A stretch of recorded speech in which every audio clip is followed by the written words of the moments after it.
సౌభాగ్య స్థానాలు ఉన్నాయి. ఆ 8 సౌభాగ్య స్థానాల్ని పొరపాటున కూడా కాలుతో తొక్కడం కానీ, కాలు తగలడం కానీ, నోటితో నింద చేయడం కానీ, విమర్శించడం కానీ, తక్కువ చేసి మాట్లాడడం కానీ చేస్తే అటువంటి వారు ఉత్తర జన్మలయంలో అమ్మవారి యొక్క అనుగ్రహాన్ని కోల్పోతారు. మొట్టమొదటిది తాడి చెట్టు, రెండవది చెరకు. అందుకే అమ్మవారి చెరుకు పట్టుకుంటుంది. చెరుకు ముక్కలు తీసుకొచ్చి అమ్మవారికి పెట్టినా వినాయకుడికి పెట్టినా పరమ ప్రీతి.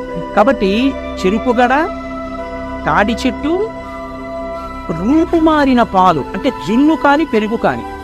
4వది ఉప్పు. ఉప్పుని ఎన్నడూ నింద చేయడం కానీ, ఉప్పుని తిట్టడం కానీ చేయకూడదు. 4వది ఉప్పు. 5వది అనుములు. 6వది ఎర్రటి రంగులో ఉండేటటువంటి పువ్వులు. ఇంకొక 2 స్థానాలు కూడా ఉన్నాయి. జీలకర్ర. 8వది ధనియాలు.